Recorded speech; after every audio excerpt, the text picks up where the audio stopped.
I remember the night the loudspeakers came alive. It was after midnight, a time when most wars fall temporarily silent, as if both armies inhaled together before exhaling more destruction at sunrise. The streets around me were quiet enough that I could hear the distant rattling of loose metal siding on ruined apartment blocks. The darkness settled over everything like a wet cloth, heavy and suffocating.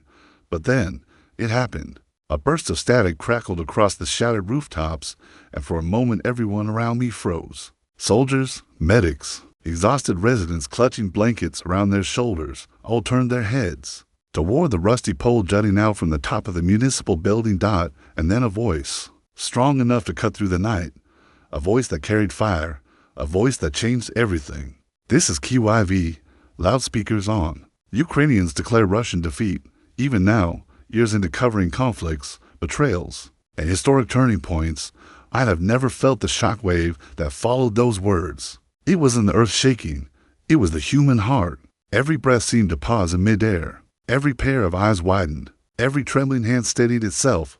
I felt it to in that moment. I wasn't a journalist. I wasn't Wolf Blitzer, reporting live, delivering breaking news with practiced calm. I was simply a man standing at the edge of a story so large it swallowed every certainty I had left. Those words, "it declared Russian defeat," weren't just an announcement.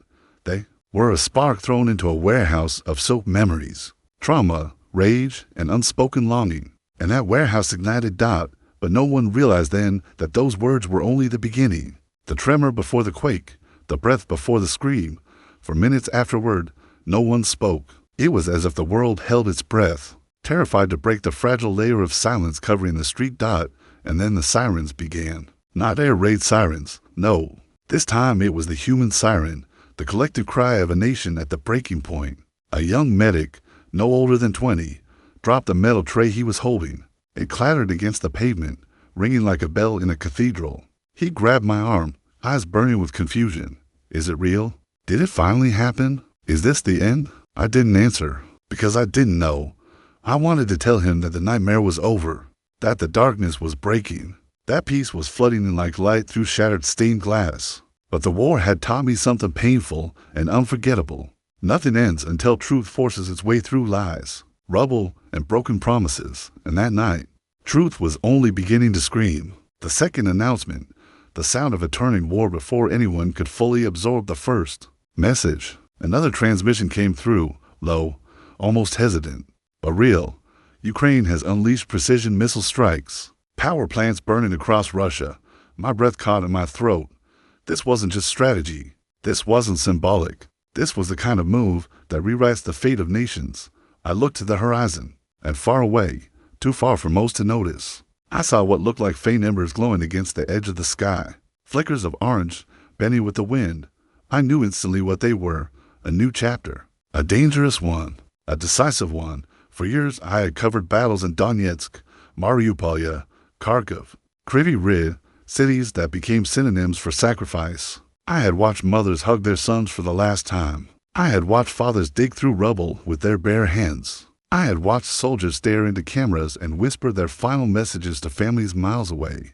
But never, not once, had I seen Ukraine strike this deep, this boldly, this loudly. It was as if the loudspeakers had not just announced victory. They had willed it. The shock spread through the neighborhood like a gust of cold air. Even the stray dogs stopped and listened. Every rooftop, every broken window, every abandoned tank seemed to lean closer. You could feel something ancient being awakened. The primal heartbeat of a nation that refused to die. Betrayal, shadows, and the cost of truth bit behind every declaration of victory. There hides a darker truth, and this one had teeth, because what no one knew, not the soldiers, not the medics, not even the senior officers resting inside a sandbag bunker, was that a betrayal had unfolded in the hours leading up to the loudspeaker broadcast. A betrayal so deep it could have cracked the country from within. I had learned about it moments before. Arriving at that street, a Ukrainian operative, a figure wrapped in equal parts myth and rumor, had pulled me aside in a dim corridor littered with maps and half-drunk cups of bitter instant coffee. He whispered one sentence before slipping back into the shadows. The voice on the loudspeaker tonight was not the one we expected. Those words still haunt me. Because in war, voices are more than sound. Sometimes a voice can move battalions. Sometimes a voice can collapse nations. And sometimes a voice can lie. But that night, as Ukraine announced Russian defeat and missiles tore through the power grid across the border, I realized something far more terrifying. Even truth, when spoken loudly enough, becomes indistinguishable from prophecy.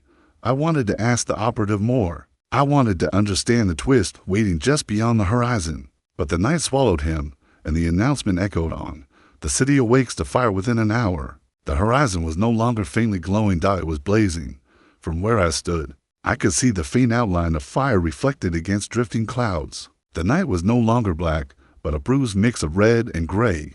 The air grew heavier, as if carrying the grief and fury of both nations at once. Soldiers gathered near me, listening to portable radios buzzing with fragmented upgrades. Multiple facilities ablaze. Russian emergency response overwhelmed. Electric grids failing across several regions. Ukrainian forces advancing under cover of strategic chaos. Some soldiers cheered. Some lowered their heads in silence. Some simply stared, stunned, as if witnessing a prophecy unfold in real time. And I, Wolf Blitzer, stood among them, feeling the weight of history press against my chest. I could tell this wasn't just another headline. This wasn't just breaking news. This was a fracture in the timeline of war. A moment that would be studied, questioned, feared, and read long after the last missile fell silent.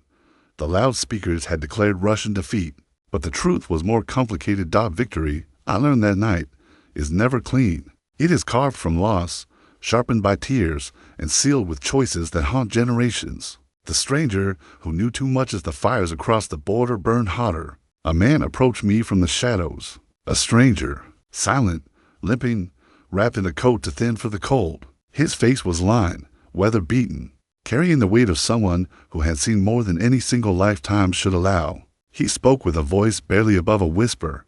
It's not over. Don't believe the loudspeaker. Before I could ask him how he knew or who he was, he vanished into the darkness, like smoke dissolving into wind. And in that moment, for the first time that night, I felt something cold settle in my stomach. A question, a warning, a truth not yet revealed. Because if the loudspeakers declared victory, and Ukraine unleashed missiles, and Russia's power plants were burning, then why did that stranger look so afraid? What did he know that the world didn't? And why, deep inside my chest, did a quiet voice whisper, the real story hasn't begun yet? The night truth began to bleed. The stranger's warning echoed in my mind, long after he disappeared into the smoke-thickened streets. His voice lingered in a way that felt wrong, too calm for a city trembling in the shadow of a historic turning point. I took a slow breath, trying to steady myself, but the night was already shifting around me. What had been excitement moments earlier now felt like a pressure gathering inside the air, a storm waiting to collapse. The loudspeakers had declared Russian defeat. Ukraine's missiles had set power plants ablaze across the border. The horizon glowed with the unmistakable color of war rewritten. So why did uncertainty curl itself into my spine like a cold hand? Because victory never arrives without shadows. And that night, the shadows seemed to gather round every corner. The radio that wouldn't stop screaming Zaldiers clustered near the makeshift command post as the battered radio unit sputtered and choked with overlapping transmissions, static, fragments of panic, a voice yelling in Russian, a Ukrainian commander shouting orders, then silence, the kind that means something terrible just happened. A junior sergeant slammed his fist against the table. Why are the lines dropping? What's causing the interference? Nobody answered. Nobody could. I approached, raising my press badge instinctively, as if the war cared about laminated plastic. Before I could ask anything, a burst of noise tore through the radio loud enough to make everyone flinch. A voice, warped, distorted, broke through. The strike was not authorized. Repeat, not authorized. The room froze. I felt a chill crawl through my ribs. Unauthorized? Impossible. Missile strikes of that magnitude were planned months in advance, vetted by generals, approved by leadership, and coordinated through secure channels, unless someone else had given the order, unless the loudspeaker wasn't announcing victory. It was covering up something far darker. The soldiers exchanged fearful looks. The commander grabbed the mic, shouting into it, "Identify yourself. Who is speaking?" But the voice didn't return. Only static, thick, suffocating static. The city's heartbeat faltered outside. The once celebratory air was collapsing into tension. The city, broken yet breathing, seemed to sense the shift. Windows rattled. Dogs howled. A distant explosion rolled across the night like thunder. Civilians emerged from basements, wrapped in blankets, staring at the flaming horizon as if watching the sun rise in the wrong direction. A grandmother clutching a worn scarf whispered, "Is this salvation or punishment?" I didn't know how to answer her. Journalists are trained to give clarity, context, analysis, order in the chaos, but nothing about that moment was orderly. War has a way of turning grown adults into wandering children, searching for a sign, a direction, a truth they can swallow without choking. And that night, everyone, soldiers, civilians, medics, even commanders, searched the sky for meaning. But the sky gave only fire. Betrayal begins to whisper. A Ukrainian intelligence officer approached me, broad-shouldered, scarred, eyes sharp enough to break stone. "Walk with me," he said. We moved away from the noise, into a narrow alley where broken glass glinted like fractured stars. He didn't waste time. The loudspeaker message wasn't from headquarters. My breath hitched. He continued, voice low. It bypassed our command protocols. Someone injected it into the grid. I stared at him. "You're telling me the broadcast that the entire country heard wasn't official?" His jaw tightened. "We're trying to track the source, but whoever did it knew our system better than we did." A beat passed. Then he added something even more chilling, "And they wanted the world to believe Ukraine declared Russian defeat before leadership ever gave approval. A false victory, a fabricated moment, a carefully crafted spark designed to ignite something uncontrollable." I felt the ground tilt beneath my feet. "Why?" I whispered. His answer was the kind that steals sleep from your future self. "Because someone wants to accelerate the war faster than either side is prepared for. The missiles that should not have launched." "Tell me about the missile strikes," I said. The officer's eyes darkened. "We have no record of launch authorization for half of them." I blinked. "No record?" "None." He paced, gripping his radio like it was a lifeline. "We're investigating the possibility that someone hacked or infiltrated our command infrastructure. These strikes, these power plant hits, they happened too fast, too coordinated, too precise." I tried to process it. The loudspeaker declared Russian defeat. Missile strikes erupted across Russia. Power plants burned like falling stars. But if none of it was officially ordered, then someone, an infiltrator, a rogue faction, a foreign asset, had used Ukraine's own machinery to ignite chaos, to force a climax before either nation was ready, to push the world toward a moment someone else wanted. "What happens now?" I asked, my voice thinner than I expected.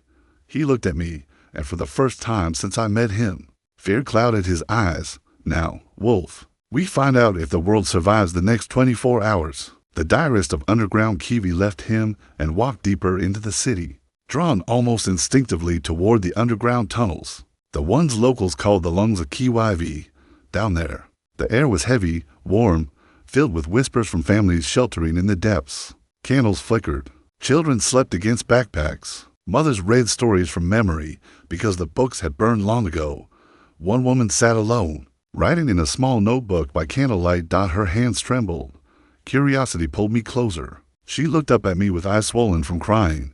"You're Wolf Blitzer," she said softly. "I've seen you on TV." I knelt beside her. "Tell me what you're writing." She exhaled, and the breath sounded like it carried the weight of the entire war. "I'm writing down the things I can't say out loud." I didn't speak. I let her continue. "I'm writing for my son. He's 11. He's asleep over there." She pointed to a small boy curled beneath a coat too large for him. "I'm writing why he needs to remember this night. Why he needs to know that victory announced through loudspeakers is not the same as peace earned through truth." Her voice broke. "And I'm writing that the fires burning across Russia won't bring back his father." A long silence. "But they might stop another child from losing theirs." Her words hit me like a punch to the chest. Sharp, honest, unfiltered. War strips people down to their core, and her core was strength wrapped in sadness. I placed a hand on her shoulder. "Your son will read those words one day," I told her gently, "and he will understand your courage." She shook her head. "No, Wolf, courage is choosing hope. When the world gives you every reason to choose hate, the twist begins to reveal itself." As I made my way back to the surface, something inside me shifted. The loudspeaker announcement was no longer a beacon of triumph. It was a question mark carved into the night. Who spoke through it? Who launched the missiles? Who wanted the world to believe Ukraine had already declared victory? And more importantly, what was coming next? Because wars don't end with fire, they end with truth. and someone was hiding the truth behind a curtain of flames. The day the lights caught fire, I didn't sleep the night the sky turned orange. Not because of the explosions, not because of the burning power plants across Russia, not because of the rogue broadcasts or the whispers of betrayal inside Ukraine's command. I didn't sleep because, for the first time in my career, I realized something brutally simple. I was no longer reporting the story. I was living inside it, and the story had teeth. The shadow group that finally stepped into the light had happened just before sunrise. A convoy of unmarked vehicles cornered me behind the radio tower ruins. 3 masked men stepping out, weapons raised, moving with the precision of ghosts trained to erase truth. "You know too much," one said. His voice was calm, rehearsed. This wasn't a threat. This was a sentence. But before he could pull the trigger, another voice cut through the morning. "Stand down." A woman stepped from the shadows, tall, hooded, with a stance that radiated quiet danger. I recognized her instantly. Violet, the ghost operative, the one who was supposed to be dead. She wasn't dead. She wasn't erased. She was leading the rogue faction, and she had orchestrated everything: the hijacked loudspeaker, the missile strikes, the false declaration of victory, the chaos ripping through the nations. Why? I demanded. Her answer was chilling. Because peace was never coming on its own, Wolf. Not through negotiations, not through treaties, not through politicians arguing in marble halls. She stepped closer, so I forced the world to wake up. I shook my head. "No, you forced the world to burn." Her eyes softened for just a moment, the first flicker of humanity I had seen. "I forced the war toward its breaking point. Only then will the survivors demand something better." Then she lifted her hand. The masked soldiers raised their rifles. I exhaled. Slowly. So this was it, the final chapter. But the world still had a twist waiting. The missile that missed, it saved everything. A scream tore through the air. Not a human scream, a mechanical one. A Ukrainian drone, shot down earlier, spiraled overhead, its flaming wreckage crashing into the street between Violet's men. The blast threw us all backward. My ears rang. My vision blurred. But in the chaos, Violet stumbled, shouting orders, and that was the moment Ukrainian soldiers swarmed from behind the rubble. A silent operation launched the instant they intercepted the rogue radio signals. Gunfire exploded. Smoke swallowed the alley. Shadows fought shadows. I crawled toward the medic's radio, still strapped to my side. Static. Crackling. Then a voice emerged. "Wolf, run." I didn't know who it was. Maybe the stranger. Maybe someone else. Maybe fate. But I listened.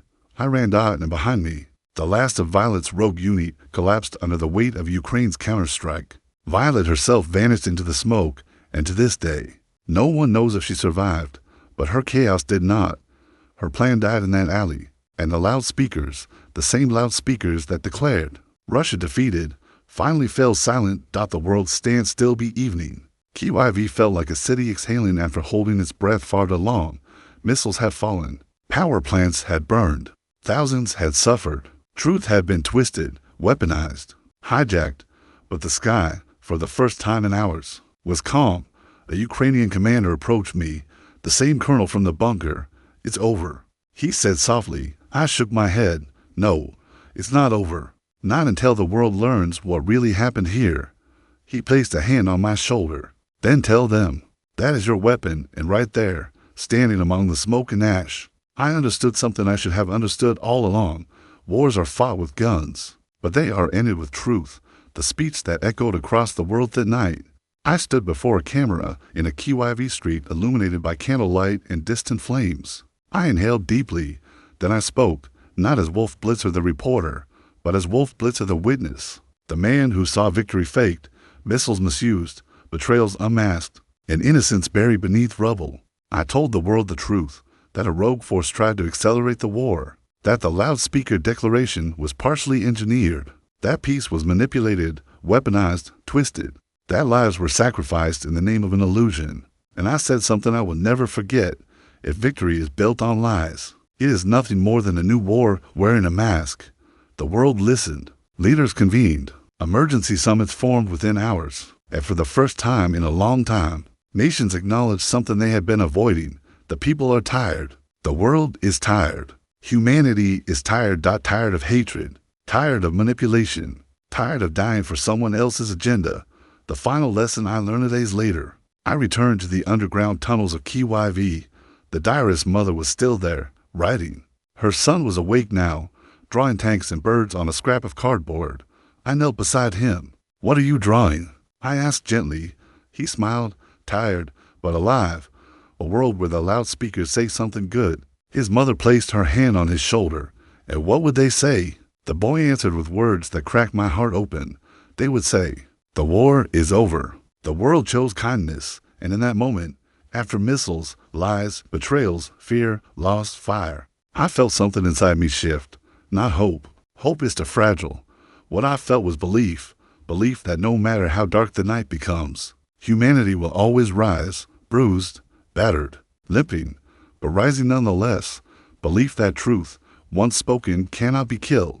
Belief that courage is not the absence of fear, but the decision to stand anyway. Belief that the future belongs to those who choose healing over hatred. And belief that one day, maybe not today, maybe not tomorrow, the loudspeakers will come alive again, and they will say not defeat declared, but rather, humanity has finally chosen peace.